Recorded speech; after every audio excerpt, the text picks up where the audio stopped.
je suis très pressé, donc vous avez 5 minutes pour me vendre votre scénario, je vous écoute. Alors voilà, en gros, ce serait une série sur un virus qui se répand à travers le monde. D'accord, donc c'est fulgurant et ça transforme les gens en zombies. Non, ça prend à peu près 15 jours pour tomber malade et c'est comme une très grosse grippe qui tue les vieux. Mais quel est le problème alors? Ça tue les vieux. Ah oui, d'accord. Donc peu à peu, ça bouleverse les habitudes des gens. Ok, donc dans le premier épisode, on verrait les gens attraper le virus. Ah non, pas tout de suite. L'apparition du virus ne viendrait qu'au dernier épisode de la saison 1. Ah oui, comme dans Game of Thrones. Voilà, d'abord il faut la présentation des personnages principaux, le contexte géopolitique. Ouais, je vois très bien, ça se passe à Washington et la fille du président. Non, ça se passe pas à Washington. Oui, bon, à New York, peu importe. Non plus. Bah, quand même pas au Texas, on va se faire chier. Ah non, pas du tout. En fait, ça se passe en France. En France. En France. Et donc le virus, il arrive pas aux States. Ah bah si, bien sûr. Ah bah voilà, je me disais bien aussi. Et c'est bien le président des États-Unis qui gère la crise. Il tweet.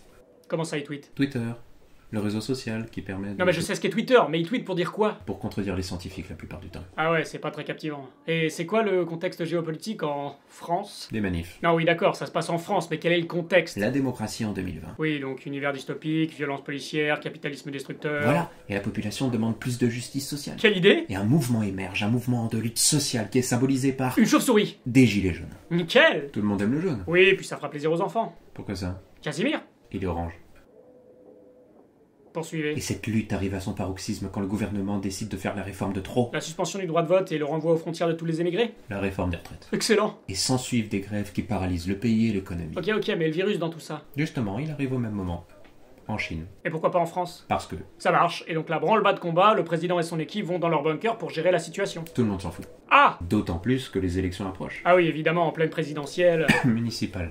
Quoi? On est en pleine municipale. Ça se passe pendant les élections municipales. Original. Merci monsieur. Et retournement de situation, un des candidats à la mairie de Paris se retire de la campagne. À cause du virus. À cause d'une vidéo. Où on le voit comploter autour du virus. On le voit se... Oh,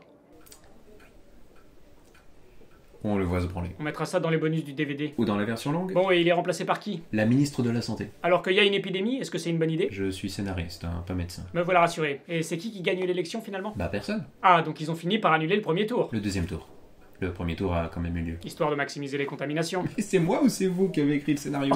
Oh, vil flatteur. Vous connaissez vraiment bien votre métier. Arrêtez. On pourrait presque dire que vous êtes un génie. Arrêtez, je vous dis. Vous violez les femmes. Ah non, je n'ai pas cette prétention. Oui, pardon. Donc, toutes les élections sont annulées et finalement toute la population se retrouve confinée pour éviter la propagation. Et là, ça devient un huis clos irrespirable, les gens sont terrés chez eux, et ils tentent de survivre en attendant les secours. Voilà. Quand ils sont chez eux.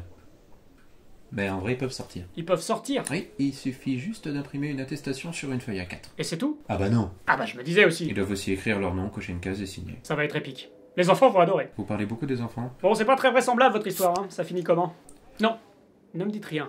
Je préfère le découvrir à la télé. Donc vous prenez? Ça dépend, elle va s'appeler comment la série?